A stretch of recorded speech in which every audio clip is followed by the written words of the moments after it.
It's been described as a dramatic fortress, a befitting name for a 4,000-plus square foot mansion sitting on a hill alongside Sunset Plaza Drive. This house, located in the Los Angeles neighborhood of Hollywood Hills, became the home of gangster rap pioneer Ice-T in 1992. It was a long way from his humble beginnings in drug and gang-ravaged South Central LA. His career in entertainment had obviously paid off, as he was able to purchase this multi-terraced property for $1.175 million. He was going to make his adjustments, which included a home studio, a pool with a retractable roof, and an aquarium. And since his new home was built in a way that granted him sweeping views of the world before him, he could always step out to stare at his old stomping grounds. But in the same year Ice-T moved into his new place, trouble was brewing. A huge fallout involving his song, Cop Killer, with his heavy metal band, Body Count, resulted in him losing his contract with Sire Records under the Time Warner conglomerate banner. Consequently, his album in 1993, Home Invasion, was delayed for several months. When it finally came out in March 1993, it was doomed.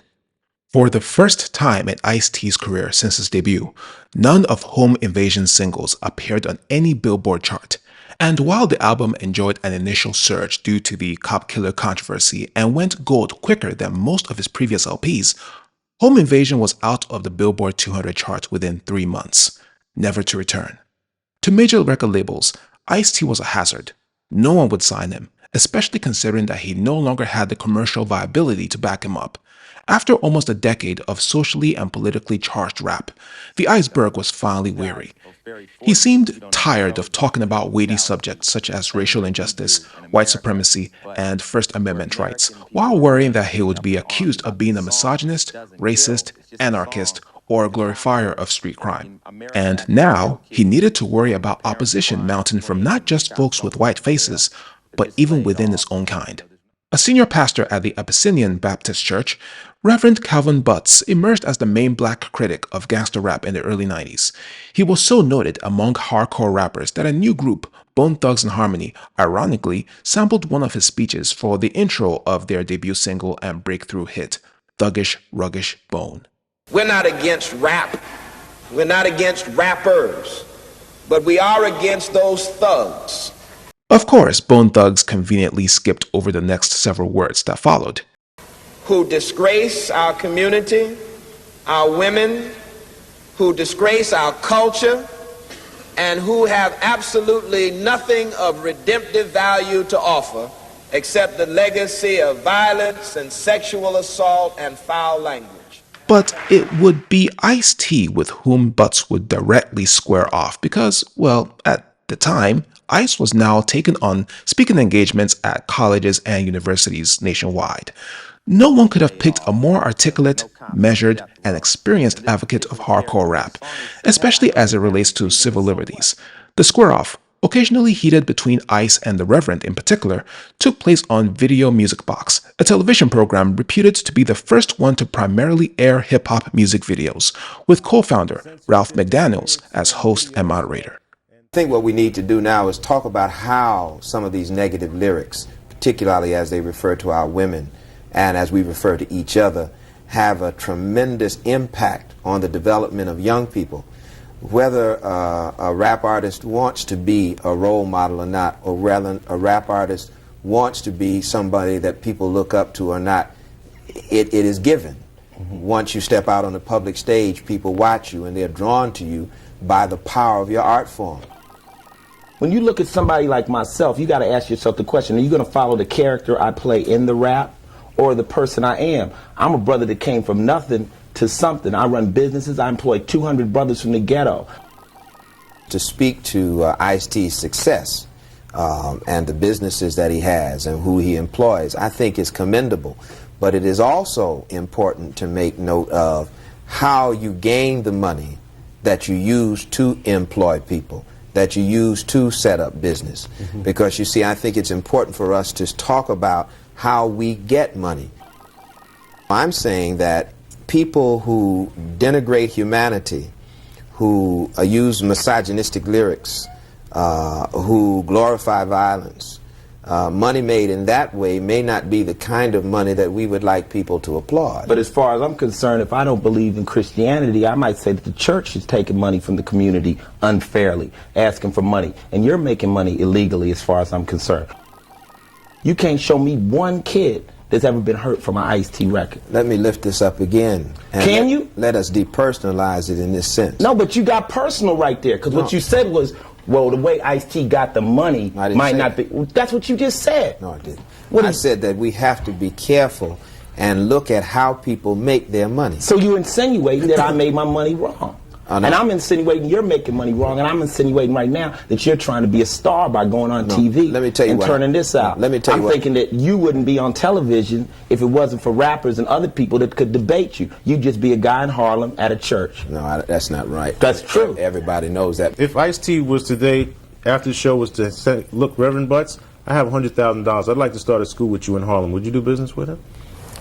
No, we'd have to talk more. Yeah, right. No, because I've been offered money by Philip Morris. I've been offered money by R.J. I wouldn't give the church no money. I make records for adults. I make records for somebody who sits across the table the same age as me. I talk to them the way I would talk to one of my homies. I don't talk down to kids. I talk straight across the table. White kids pick it up. Ooh, let's hear what this is. Maybe your kid got it. Whose fault is that, though? You see what I'm saying? Ooh, he's listening to it. But I talk a straight across the table, hardcore, to a kid that'll take a gun and shoot you in your face. And I'm the one who keeps dialogue with them. And if you listen to my records, really, I don't tell them to do that. I say, if this is what you do, this is where you're going to end up. And if there's a caller out there that can find a lyric in one of my records that says something different than that, do it. Let's go to a phone call. Regardless of how anyone might have felt about Ice-T's performance, the years of playing defense were taking their toll. In 1994, Ice released The Ice Opinion, available in hardcover and paperback, as well as an audiobook presented as a 3-CD set. It was the first of its kind in hip-hop, a rapper's literary coverage of a wide range of topics across the social and political landscape of the United States. It also includes, of course, his thoughts on the cop killer issue.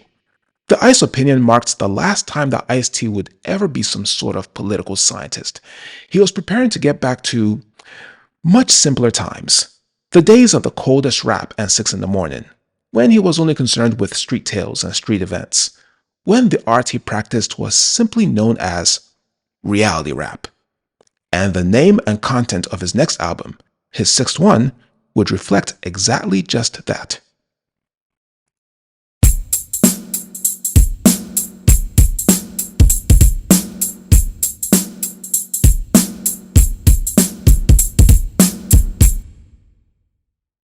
Between 1992 and 1996, the Iceberg was unusually busy. He now had a promising film career in addition to his established status in rap music. He was finally getting his first starring role, alongside his pal Ice Cube, in the upcoming crime thriller named Looters.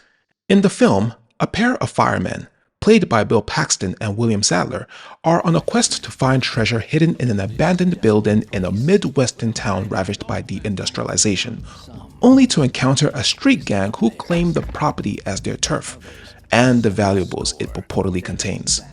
Ice-T is King James, no relation, the street gang's leader.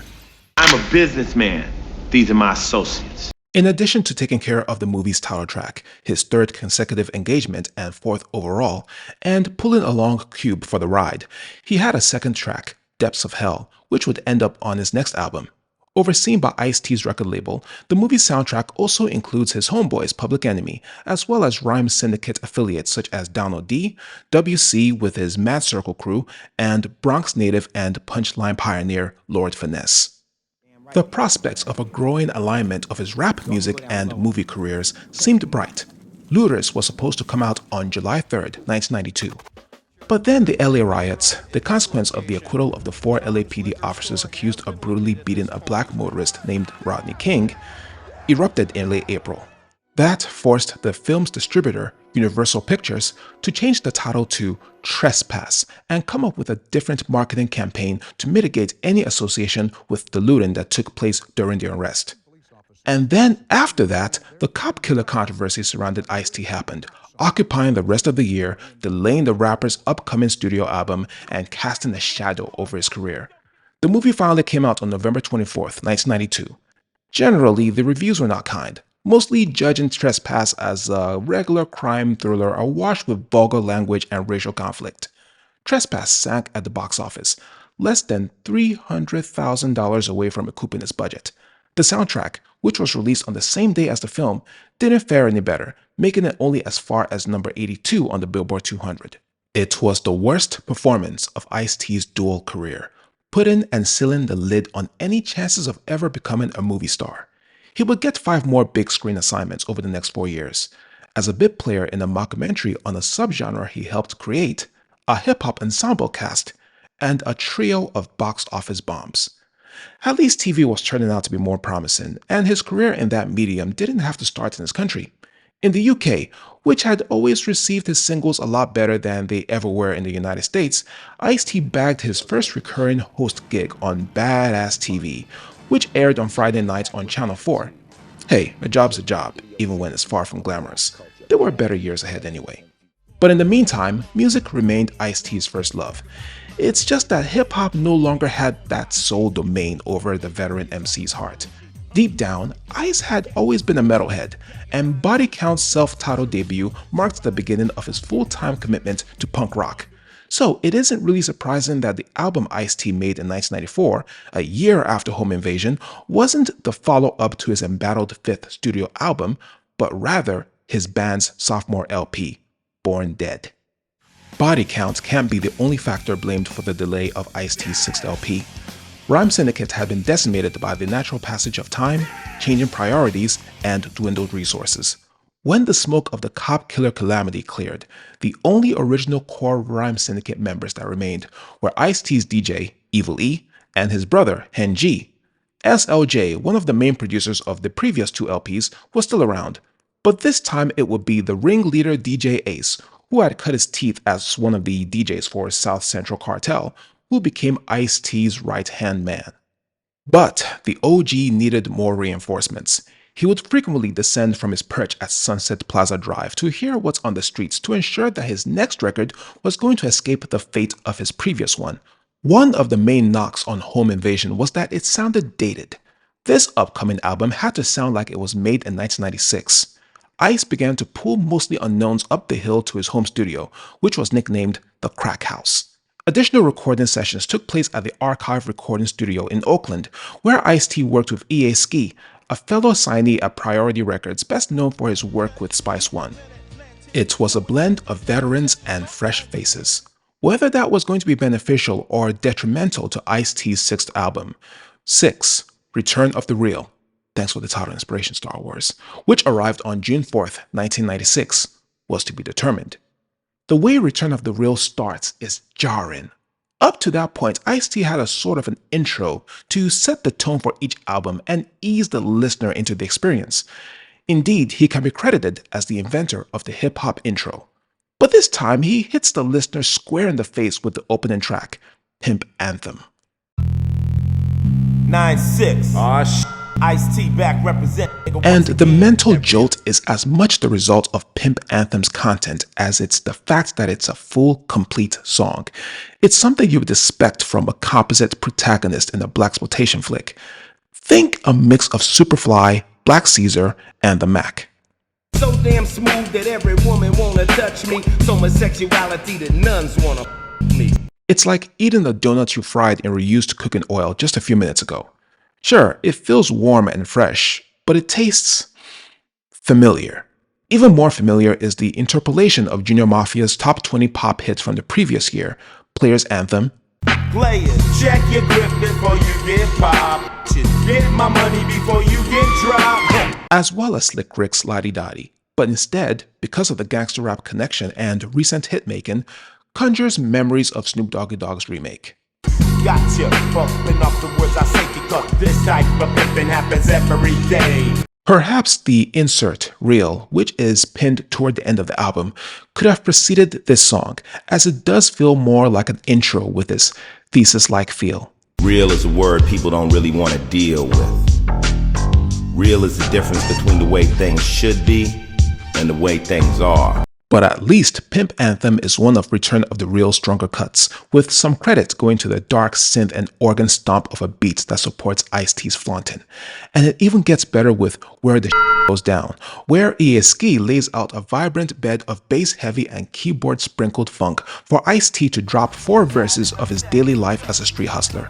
And it's a grand opportunity to extol his adopted hometown of South Central LA over other places, even if he gives props to them too. It's a shame that Where the Goes Down wasn't a single or available as a radio edit, especially considering that it has a catchy hook and a sunny vibe. Actually, it was, but as a pre-album promo with Pimp Anthem as the B-side. Instead, the singles from Return of the Real ended up being I Must Stand and The Lane, which are strong cuts in their own right. A slow, somber, cymbal-laced track. I Must Stand is Ice-T at his most mournful, most reflective, and most hopeful. He's recounting his tough childhood, explaining his blemished past, and lamenting the friends he lost to the streets. Ultimately, though, he draws inspiration from the recently held Million Man March, a demonstration of unity among black men in Washington, D.C. on October 16, 1995, to look forward to a brighter future. God spared me, I got a baby son to raise, and being black ain't easy, prejudice is real. But The Lane is a bleaker companion to I Must Stand, as well as a descendant of Colors. Keep it up on the fast lane, and you will eventually crash.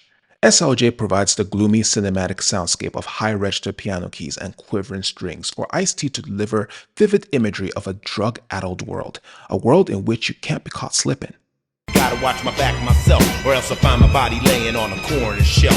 God bless these producers. They do the best they can. The middle of Return of the Real continues with that anticipative feel, with burning synths and slamming drums on tracks like Syndicate Forever, The Fifth, and They Want Me Back In. Make the Lute Loop, in particular, thrills with its slowed despondency wrapped around a choral interpretation of Kool and the Gang's Jungle Boogie.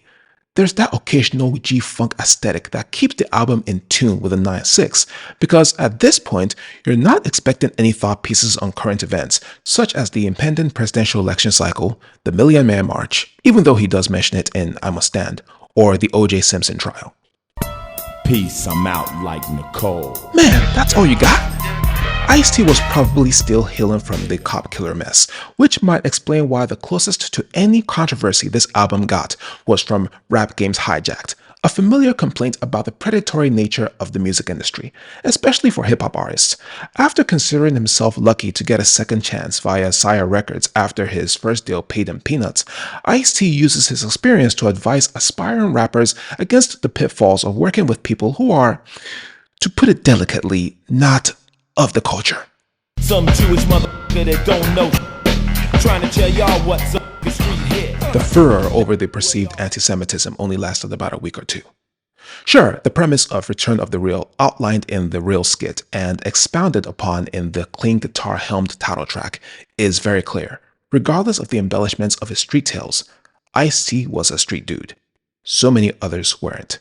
The only place you're safe is in the studio, yelling in the mic, use the that's right, I take a like you and make him prostitute cute. But by the middle of the album, Return of the Real becomes an endless strip of run-ins with mob bosses, drug dealing, and elimination of ingrates and snitches. There are the skits like A Lot of Is, which has Ice-T fire back at detractors of his recent career moves. You went out doing the movies, you got BC rock and roll band, you're supposed to be Ice-T OG, hip hop.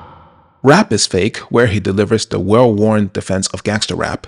Nah, it's all fantasy. It's, you just make this stuff up. And the aptly titled Haters, in which some cats at a club are, well, hating on Ice-T.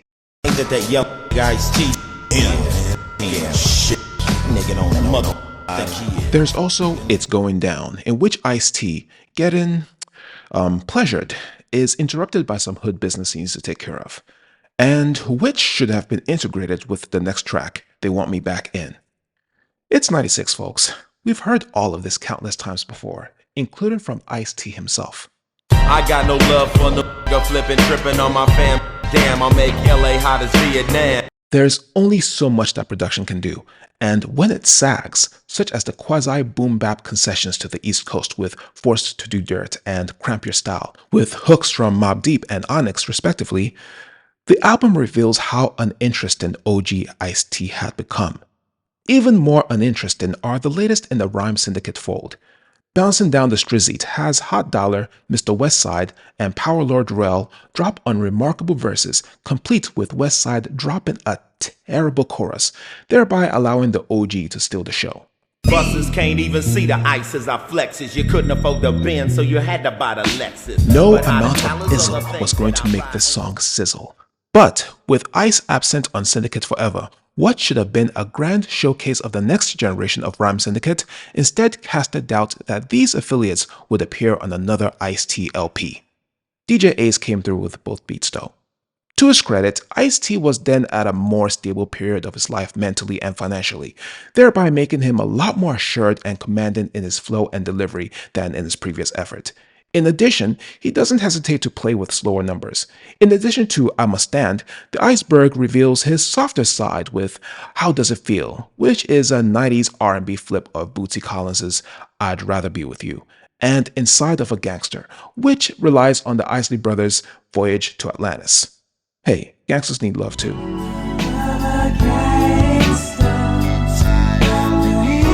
These welcome respites are joined at the end of the album by Dear Homie, a solemn, soul-stirring piano and ocarina number which has Ted Godfather DeVoe of Booyah Tribe play a young man mourning the gangland murder of his friend, played by Ice-T.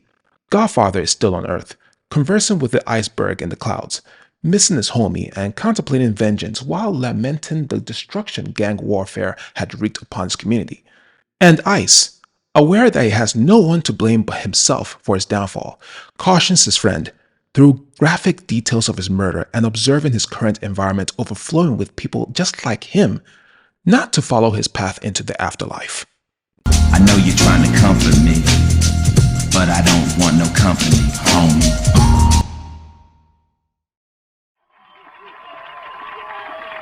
Look, why don't we just give up some love right now? Tupac got a new album out, you know what I'm saying? All Eyes on Me. Blow it up, baby!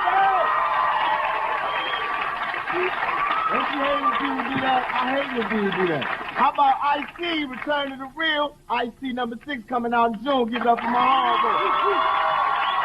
homeboy. There was a lot in common Ice-T had with Tupac, who by 1996 had the juice, to borrow the term and meaning behind the title of his first major film. Like Ice, Pac was born and spent his first years on the East Coast, specifically New York City and Baltimore, Maryland. Like Ice, Pac was identified with gangster rap. Like Ice, Pac worked in both the music and movie sectors. And like Ice, Pac had strayed from the social-political leanings of his early work into more nihilistic output. It was a transformation that helped score Tupac his biggest album, All Eyes on Me, which was released in February. By June, the double album was closing in on 6 million units sold. In 1996, Pac was not only the king of gangster rap, but also of hip-hop. But such success had a dark side. Scarred by a robbery in which he was shot and haunted by the belief that he had a legion of powerful enemies out to get him, Pac was moving further away from his Black Panther roots and high sense of black consciousness. There was one more thing that Ice-T had in common with Tupac. Return of the Real came out the same day Pac released All Eyes on Me's third single, How Do You Want It, which contained a certain B-side, the infamous diss track, Hit 'Em Up. Like Ice's pimp anthem, Hit 'Em Up contains an interpolation of Junior Mafia's hit single, Player's Anthem, in addition to using the beat of the group's other hit single, Get Money. But this was not done because Pac fancied the lyrics and melodies. Ice was shocked by the amount of vitriol when he heard Hit 'Em Up, finding it difficult to defend a man with whom he had become well acquainted. He advised Tupac not to release it, but Pac, seeing nothing but red at that point in his life and taking offense to the OG's dislike of his song, released it anyway. Hit 'Em Up marked the beginning of a 3-month march toward Tupac's demise. The decision to include the song as a B-side was a failure to keep it real. Tupac was not a gangster. Tupac was not a gangbanger. Tupac was not even from LA. And so when his reckless behavior eventually climaxed by instigating the beatdown of Crip gang member Orlando Baby Lane Anderson at the MGM Grand Las Vegas, someone like Ice-T could accurately predict what would happen next. To paraphrase Pac himself, Using a lyric from No More Pain off the All Eyes on Me album, retaliation is a must. Things should be beautiful and everybody should get along. Things are really up.